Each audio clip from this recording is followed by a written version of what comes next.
Mari kita satu hati dalam doa.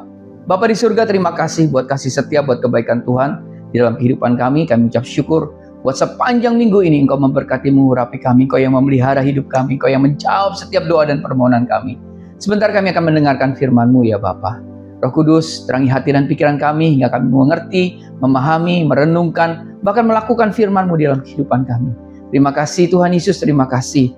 Kami mau katakan kami siap mendengarkan firman-Mu. Di dalam nama Yesus kami berdoa dan mengucap syukur. Amin. Shalom Bapak Ibu Saudaraku, rekan-rekan terkasih Jemaat Home CC dimanapun berada. Ya, kita sedang berjalan menuju Paskah.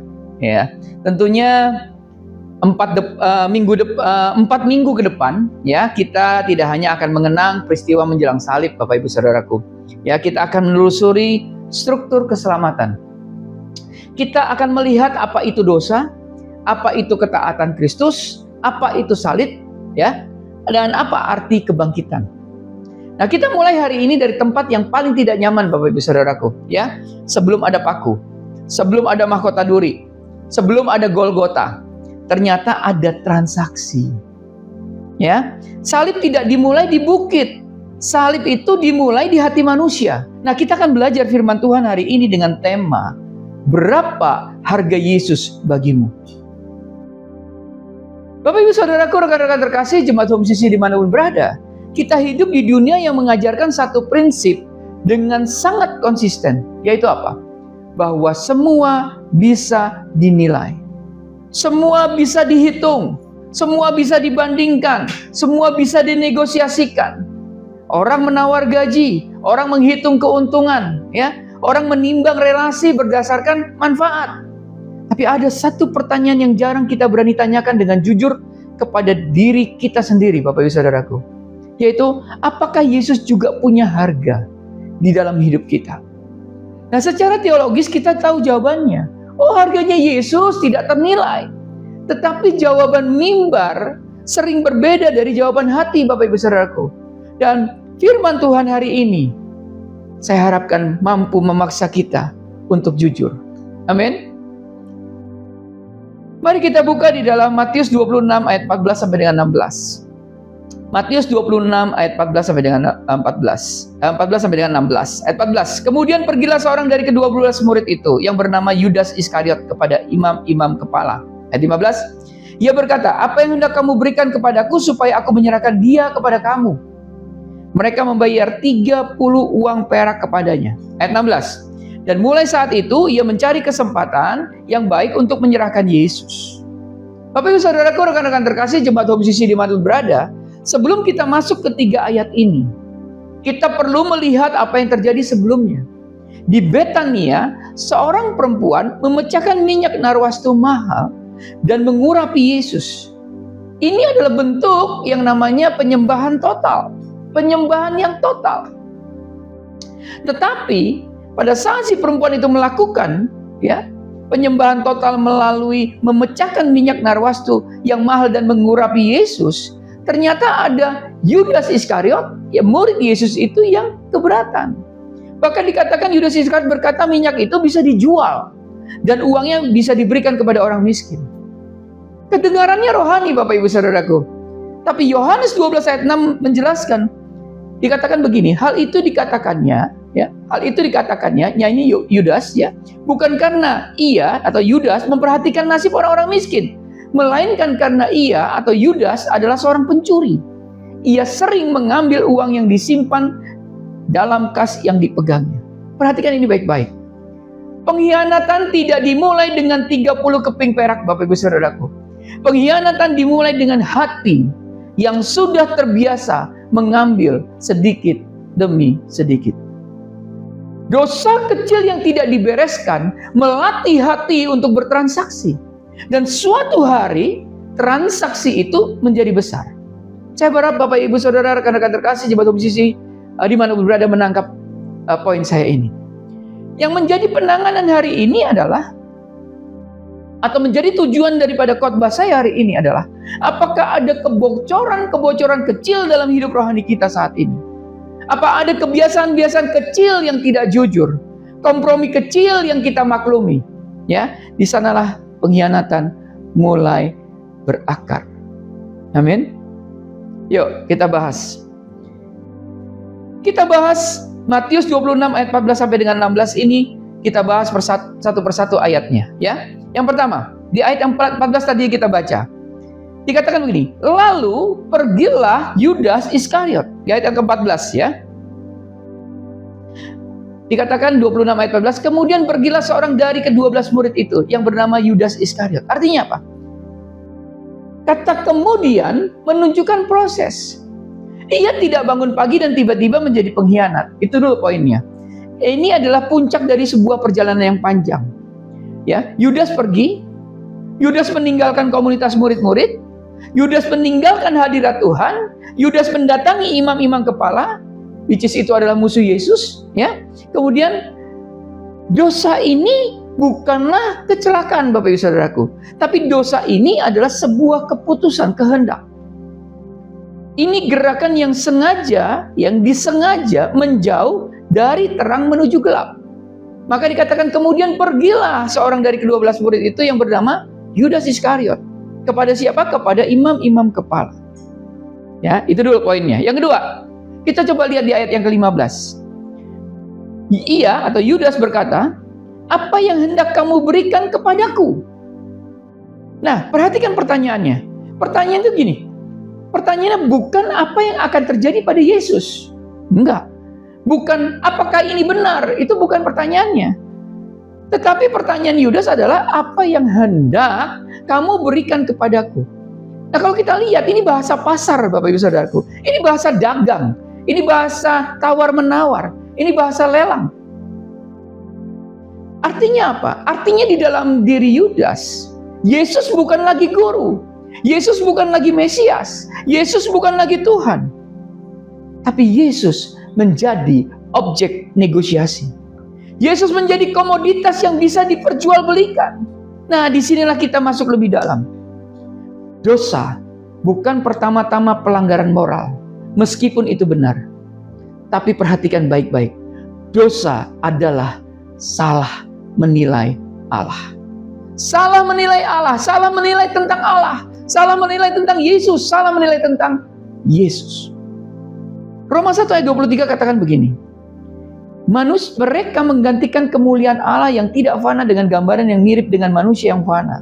Burung-burung, binatang-binatang yang berkaki 4 atau binatang-binatang yang menjalar.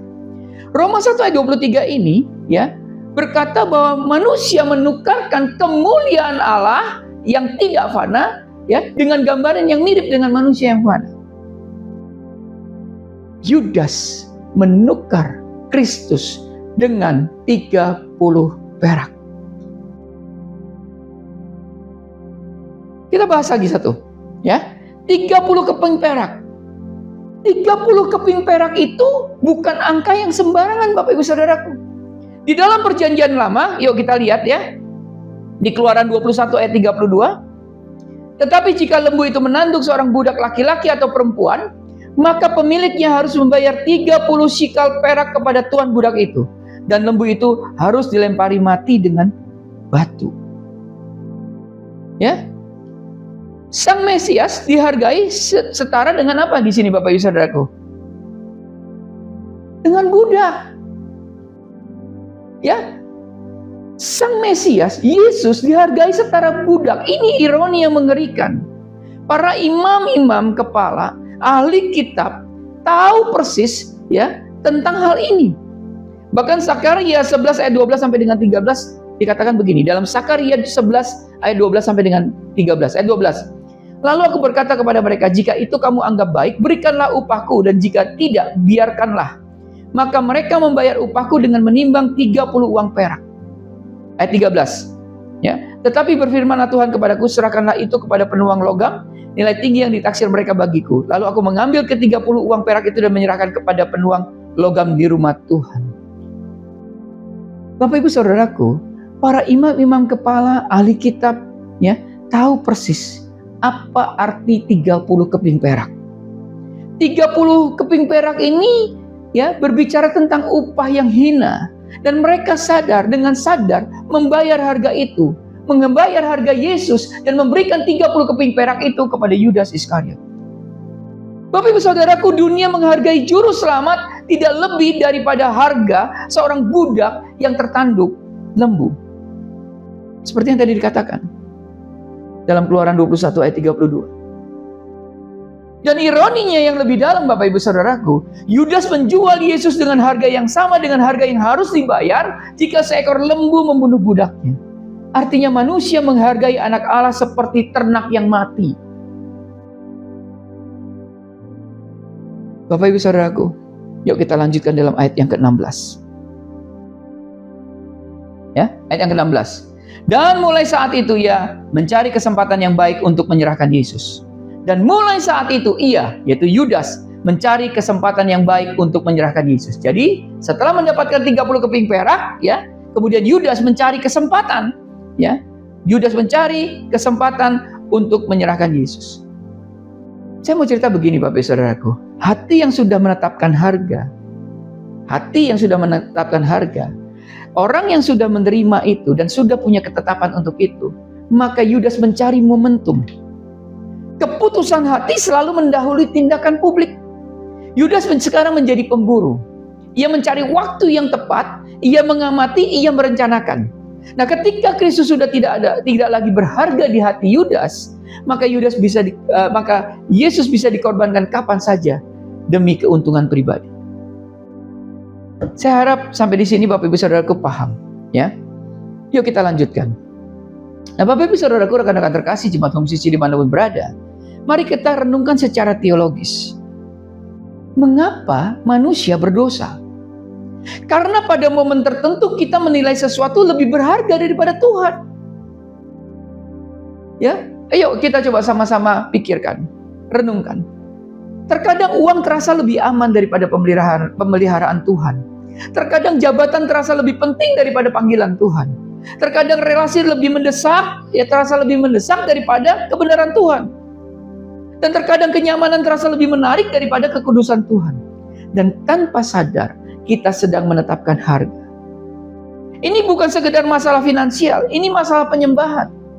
Ada satu kutipan dari Tim Keller yang saya kutip, Bapak Ibu Saudaraku, dan ini bagus sekali. Dikatakan begini, ya, Tim Keller menulis begini, dosa pada akarnya adalah memperlakukan Allah seolah-olah Dia bukan Allah. Ya, saya ulangi. Dosa pada akhirnya adalah memperlakukan Allah seolah-olah Dia bukan Allah. Memberi diri kita hak untuk menilai Allah, mengevaluasi Allah, membandingkan Allah, dan pada akhirnya memilih sesuatu di atas Allah. Bapak Ibu Saudaraku, rekan-rekan terkasih, jemaat Home CC dimanapun berada, ketika sesuatu mengambil posisi tertinggi di hati, ia menjadi Allah.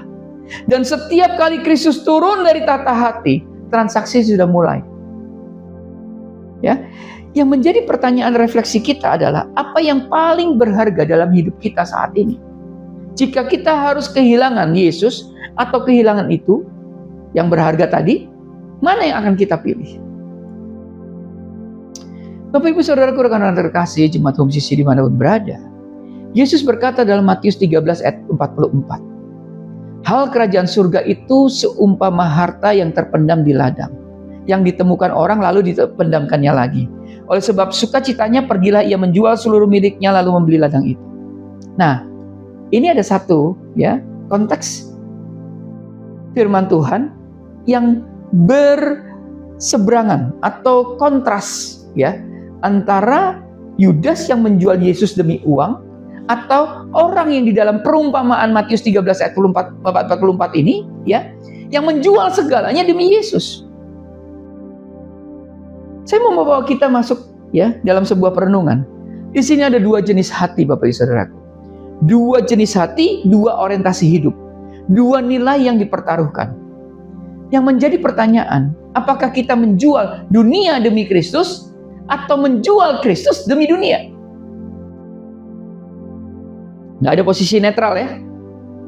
Tidak ada posisi tengah-tengah, ya. Jadi hari ini pertanyaan buat kita hari ini, apakah kita menjual dunia demi Kristus atau menjual Kristus demi dunia? Kenapa? Karena setiap hari kita membuat keputusan tentang nilai.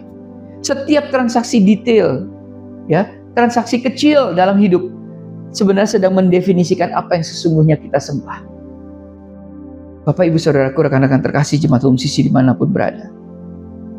Kita masuk dalam Prapaskah. Prapaskah bukan waktu sentimental, bukan. Prapaskah bukan sekedar tradisi tahunan. Ya, Prapaskah itu sebenarnya adalah waktu untuk kita jujur terhadap diri kita sendiri.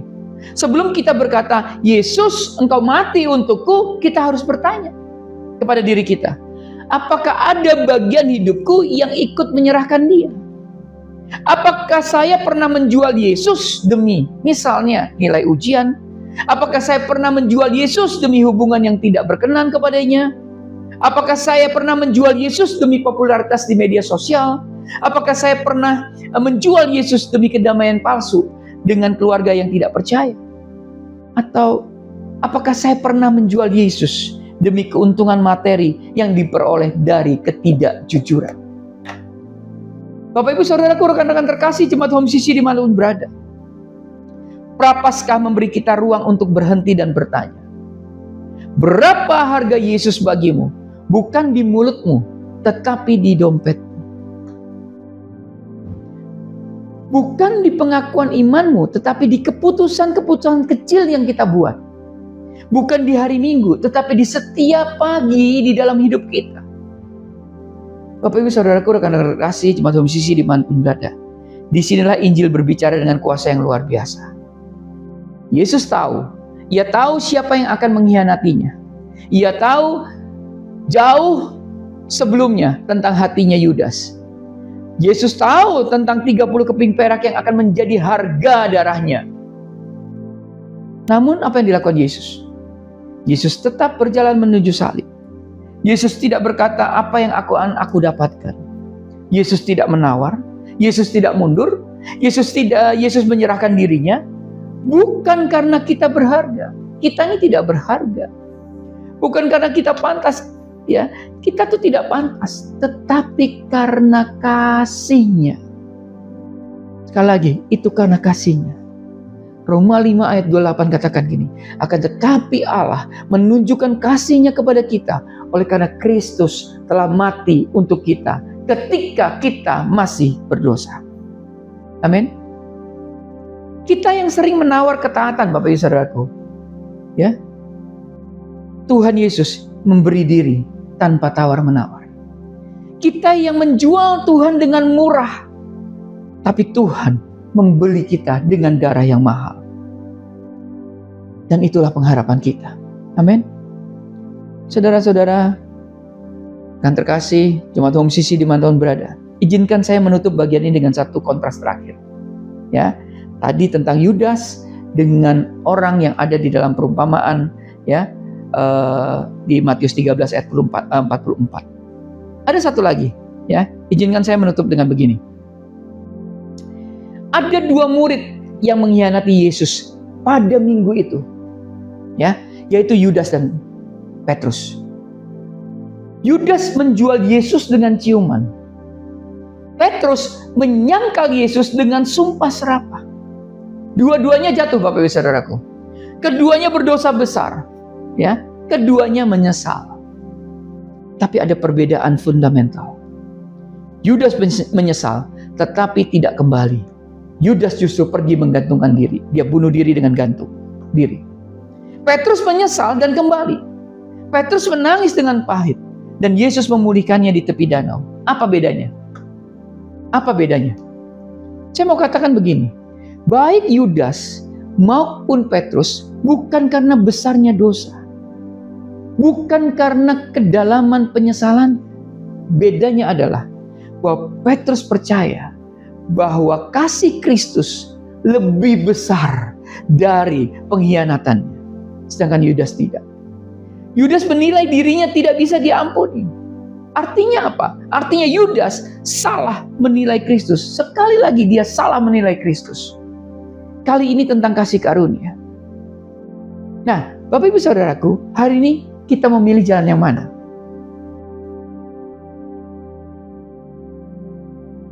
Mungkin minggu ini Roh Kudus menyingkapkan sesuatu dalam hidup kita. Di dalam hidup kita mungkin ada integritas yang retak.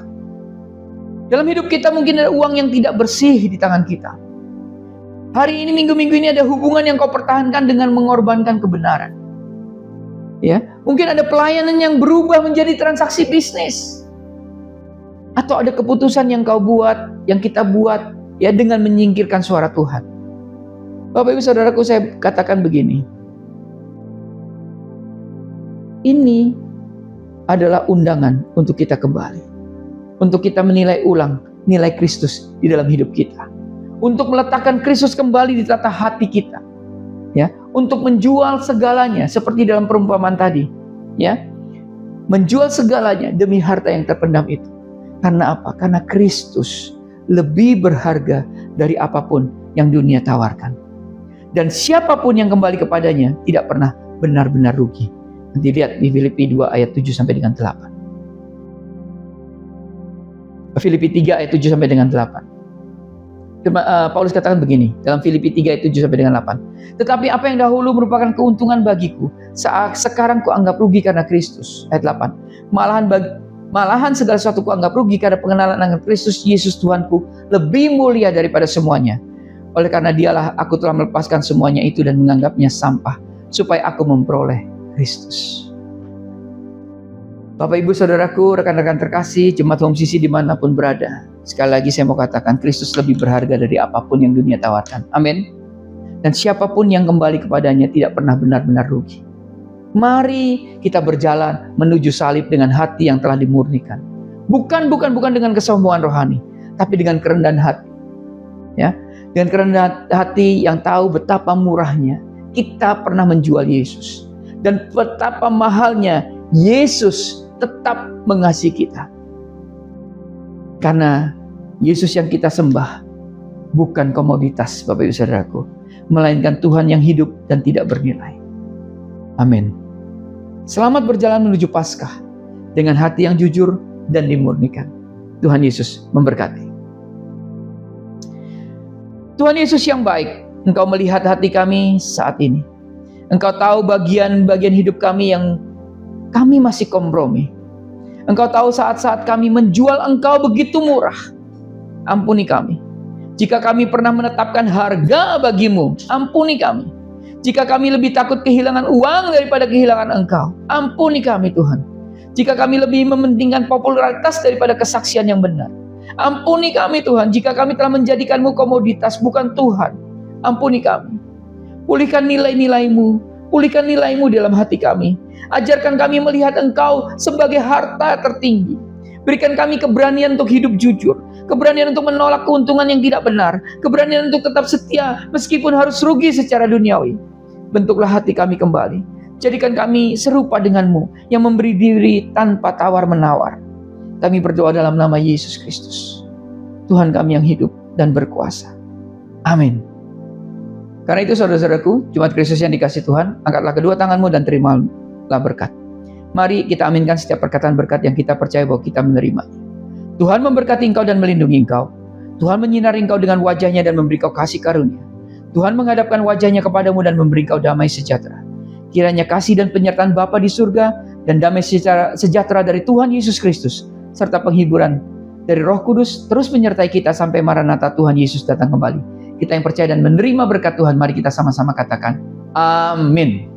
Selamat hari Minggu, selamat berkumpul bersama dengan keluarga. Terus cintai Tuhan, berhenti menghakimi dan selalu jadi berkat. Tuhan Yesus memberkati.